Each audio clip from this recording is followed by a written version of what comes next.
The morning began like any other in Nairobi, vendors setting up their wooden stalls, buses groaning through crowded streets, and the distant hum of a city trying to stay calm even as whispers spread faster than the wind. But beneath that everyday rhythm, something fragile was cracking. People gathered around phone screens reading the same line again and again. That ocean belongs to me. In the future, we are going to have wars. Those words spoken by President Yoweri Museveni of Uganda drifted across East Africa like an unexpected siren. Not the loud blaring kind you hear on a battlefield, but the quiet alarm that settles into your chest and makes you ask, did he really mean that? For many older Kenyans, memories of past regional conflicts resurfaced without warning, moments of fear they had hoped were long buried. And then came the second shock. Just hours after Museveni's warning, a Ugandan military delegation landed quietly in Nairobi. No parades, no public announcements, just uniforms stepping onto Kenyan soil at the most sensitive moment possible. Ordinary citizens who had read his remarks the night before now watched soldiers cross the border the next morning. Was this coincidence, diplomacy, or something else entirely? In East Africa, timing is never accidental. Every move, every visit, every sentence carries weight. And when a president talks about future wars over access to the Indian Ocean, an ocean that does not touch Uganda's borders, people pay attention. So the question becomes, are we witnessing a misunderstanding, a political maneuver, or a warning sign the region cannot afford to ignore? As we explore this unfolding story, I invite you, especially those who have watched decades of global politics, to look deeper than the headlines. Could East Africa be quietly edging toward a dangerous crossroads? If you value peace, clarity, and understanding beyond the noise, please stay with us.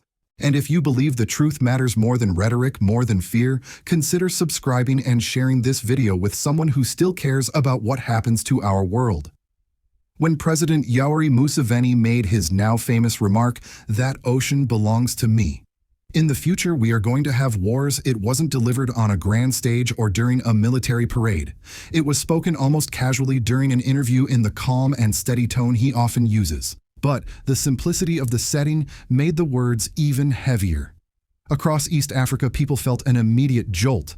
The Indian Ocean is Kenya's lifeline and the region's gateway to global trade. Uganda, being landlocked, has always depended on Kenyan ports for its exports and imports.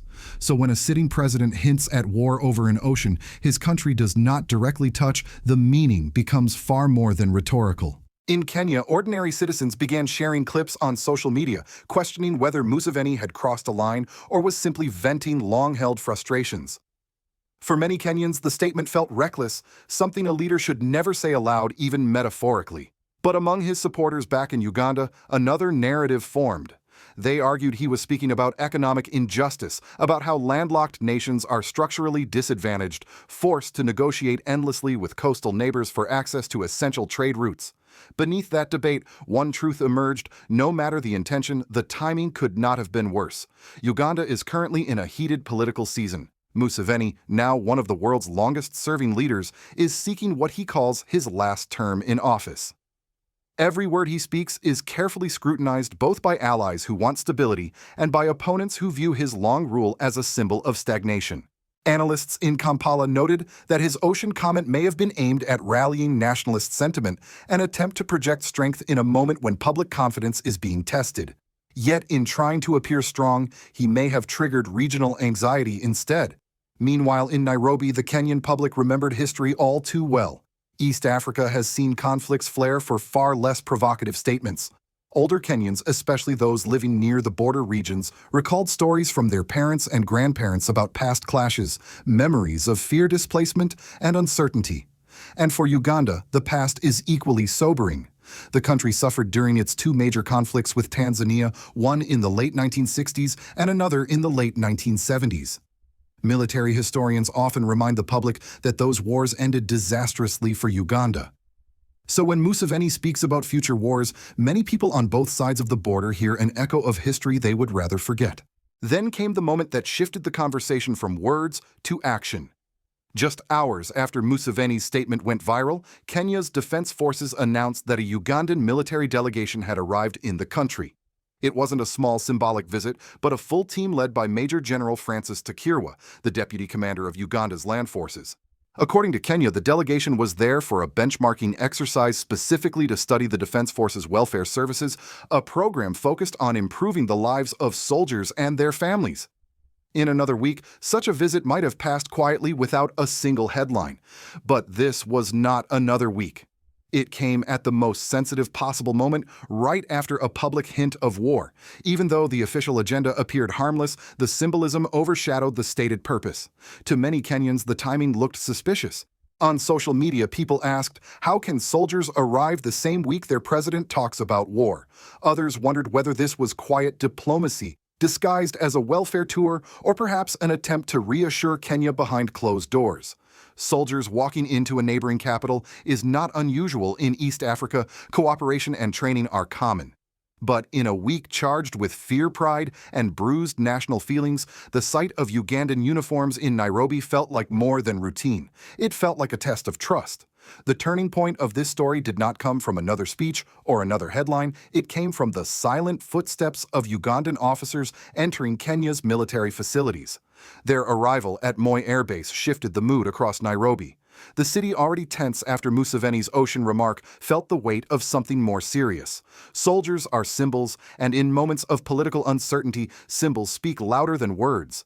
Major General Francis Tekerwa's presence signaled that this was not a routine courtesy call. His team moved with purpose, meeting their Kenyan counterparts behind closed doors.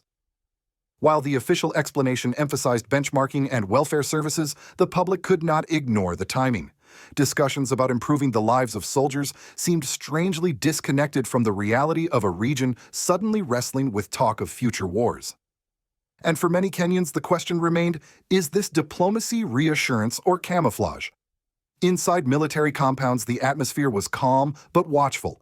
Senior Kenyan officers welcomed the delegation professionally, but those familiar with defense culture could sense the caution.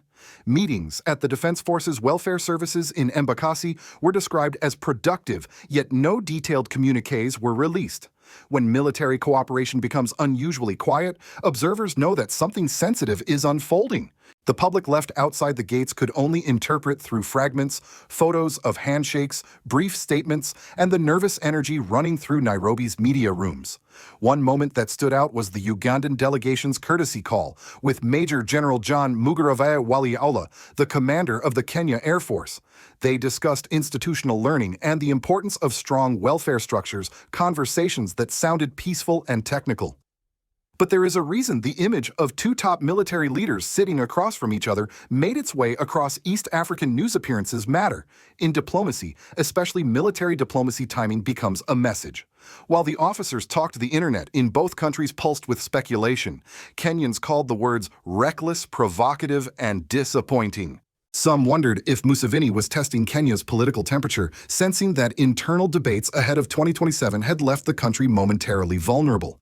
Others believed he was simply trying to stir nationalist pride among Ugandans ahead of his re-election campaign, especially since he had declared this would be his final term.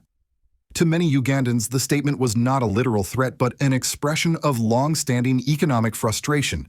Yet even they admitted that mentioning war had crossed a dangerous line. Kenya's government eventually responded, but not with the fire some expected. Foreign Affairs Principal Secretary Dr. Korir Singwe told the press that Museveni's comments had been taken out of context, describing them as metaphorical rather than literal. His calm, measured tone was designed to cool tensions, not inflame them. But even as he reassured the public, his words acknowledged something important: Kenya was watching the situation closely. The country did not shut down cooperation or cancel planned military engagements. Instead, it maintained openness, yet with unmistakable vigilance. Defense analysts across East Africa noted the same pattern. Museveni's rhetoric was heated, but Uganda's actions were conciliatory. The irony was impossible to miss. While the president spoke of ocean rights and hinted at future wars, his military was building bridges, shaking hands, exchanging knowledge, strengthening ties. Words escalated the tension, uniforms attempted to quietly lower it. The contradiction left many wondering, was the military subtly correcting the president's political misstep? For older East Africans who lived through past conflicts, the mixed signals stirred deep emotions. They remembered leaders who spoke too boldly, armies that moved too quickly, and ordinary families who paid the price. Seeing Ugandan officers in Nairobi so soon after a threat felt like standing at a crossroads where one wrong move could shift the region's future. By the end of the delegation's tour, one truth had become painfully clear: even when leaders speak recklessly, the institutions beneath them work to steady the ground. But in geopolitics, reassurance and uncertainty often walk side by side. And East Africa, listening carefully, knew the story was far from over. Long before politicians issue clarifications and generals pose for photos, it is the ordinary people who feel the first wave of uncertainty. In Kenya, especially along the coastal counties, Museveni's remark about future wars settled like a cloud over morning routines. Fishermen heading into the Indian Ocean glanced at the horizon differently that week. Market vendors in Mombasa whispered about what might happen if tensions escalated. Even though analysts insisted that Museveni's words were metaphorical, the psychological impact was real. For many, especially older Kenyans who had lived through moments of regional instability, the idea of a neighboring president invoking war, even rhetorically, was deeply unsettling. Across the border in Uganda, the reaction was more complicated. Some citizens, especially those in rural areas who see Museveni as a steadfast protector, took pride in his forceful tone. They interpreted his words as a demand for fairness, a push against economic structures that have long disadvantaged landlocked nations. But others worried that such rhetoric spoken during a politically heated season could put Uganda on a dangerous path. They remembered the scars of previous conflicts, the disruption to families, the economic strain, the long recovery. A president's words carry weight, and in Uganda, that weight is often felt most heavily by the people with the least say in political decisions. Politically, the timing of Museveni's statement could not have been more sensitive. Uganda's upcoming election has already stirred intense debate. Critics accuse the president of using bold language to reignite nationalist sentiment, reinforcing the idea that Uganda must stand strong before the world. Supporters framed the moment as a reminder of the region's economic imbalance. Yet both sides agreed on one point: his phrasing, especially the mention of war, was likely to escalate tensions unnecessarily, particularly with Kenya, one of Uganda's closest economic partners. In Nairobi, the Kenyan government found itself balancing two responsibilities: protecting regional stability while avoiding diplomatic escalation. The Foreign Affairs Ministry's clarification was measured and deliberate, designed to calm public anxiety without provoking Uganda. Officials emphasized that cooperation between the two nations remained strong and that Museveni understood territorial rights and maritime boundaries. But behind those carefully chosen words was a clear message: Kenya was concerned and it was watching. The presence of the Ugandan military delegation during this period made Kenya's political calculus even more complex. While cooperation between the two defense forces continued smoothly, the optics were delicate.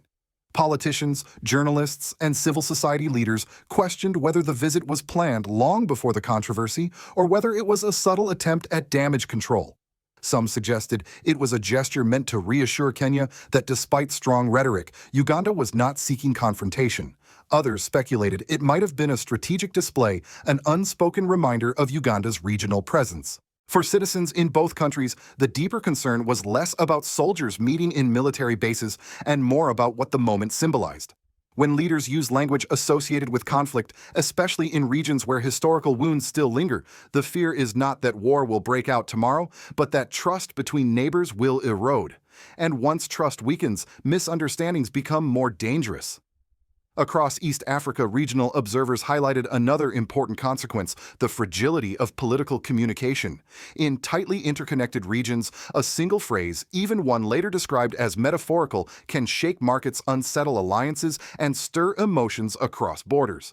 The events of this week reminded people that stability is not only built through treaties and trade agreements, it is built through words spoken responsibly, especially by those in power. From an American perspective, what happened between Uganda and Kenya this week is not just a regional squabble. It is a stress test for one of the most strategically significant corridors in the world. Washington has long viewed East Africa as a pivot point, not only for counterterrorism operations in the Horn of Africa, but also for guaranteeing safe passage through the Indian Ocean, one of the planet's most vital shipping lanes.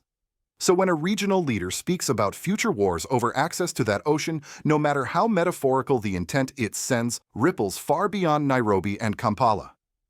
American analysts observing the situation were quick to point out how fragile political communication has become in regions under economic pressure. A statement that might be brushed aside in calmer times suddenly becomes a potential source of instability. And instability is costly, not just for the countries directly involved, but for international partners who rely on predictable trade routes and dependable regional security. For the United States, Kenya remains a key security ally. Uganda, meanwhile, has worked closely with Washington on counter-terrorism missions. Any rift between them complicates America's broader strategy in East Africa. In diplomatic circles, the arrival of the Ugandan military delegation in Nairobi raised eyebrows not because military cooperation between the two nations is unusual, but because of the timing. In Washington, timing matters. A military visit conducted days or weeks after heated remarks would appear routine, but hours after a threat involving access to the ocean. To many observers, it signaled one of two things, either quiet face-saving diplomacy or an attempt to gauge Kenya's reaction in a moment of tension. For policymakers monitoring the region, both interpretations carry weight. Europe, too, watched the developments closely. Countries like the United Kingdom and France have deep historical, economic, and security ties in East Africa. They understand the dangerous power of political miscommunication in regions where borders were drawn without regard for geography or community identity. European analysts echoed the same concern. When landlocked countries feel perpetually disadvantaged and coastal nations feel perpetually burdened, rhetoric can easily ignite old frustrations.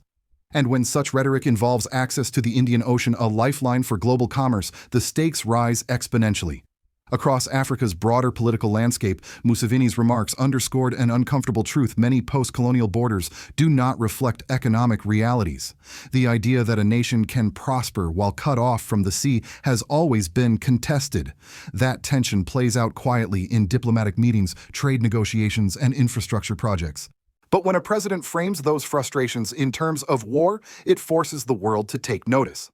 For the United States, the priority will remain the same: stability. Washington understands that East Africa's strength comes from cooperation, not confrontation. Any sign of division between Kenya and Uganda threatens the delicate balance the region has worked for years to build.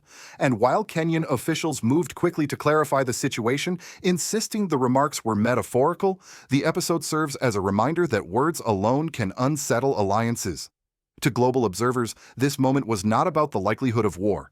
Rather, it was about how swiftly a single phrase can shift the diplomatic temperature of an entire region. And in a world already grappling with geopolitical tensions, even metaphorical references to conflict are taken seriously. In the end, what unfolded between Uganda and Kenya this week was not defined by troop movements or military standoffs. It was defined by something far more delicate: how quickly trust can tremble when words are spoken without care. Museveni's statement about future wars over the Indian Ocean may have been metaphorical, but metaphors spoken by presidents do not exist in a vacuum. They echo through border towns, fishing villages, military camps, and foreign capitals. They unsettle mothers who remember past conflicts, and they stir anxiety in traders who depend on a peaceful coastline to feed their families. Kenya's calm diplomatic response softened the blow, but it did not erase the unease. And Uganda's military delegation, though friendly and cooperative on paper, only highlighted the fragile line that separates reassurance from uncertainty. When soldiers arrive at the exact moment a leader hints at war, even if unintentionally the region pays attention, it must. Because history has taught East Africa that conflicts do not begin with bullets. They begin with language, timing, and unguarded pride.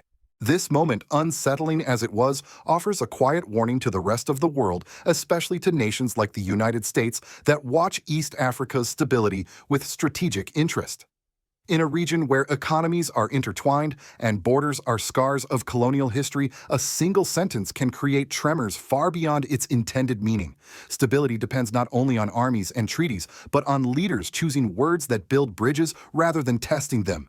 And as Africa reshapes its political identity, with new generations demanding sovereignty, reform, and dignity, the world must recognize how rapidly the continent is changing. Leaders like Ibrahim Traoré in Burkina Faso and movements reshaping Africa's political landscape are forcing old alliances and old assumptions to be reevaluated. This incident between Kenya and Uganda is one chapter in a much larger story, one where Africa news increasingly shapes global news, not the other way around. So, the question now is not whether war is coming. It is whether leaders across the continent and the world have learned how fragile peace can be when rhetoric runs ahead of diplomacy. It is whether East Africa can transform tense moments like this into opportunities for deeper cooperation rather than new divisions. And ultimately, it is a question for you as well. Do you believe President Museveni's remark was simply a metaphor, or was it a glimpse into deeper frustrations brewing beneath the surface? And should East African leaders take stronger steps to protect regional stability before words turn into something far more dangerous? Please share your thoughts below. Your perspective matters, especially now. If you feel that you are among the few who truly follow and understand these shifts in African leadership and sovereignty, please share this video.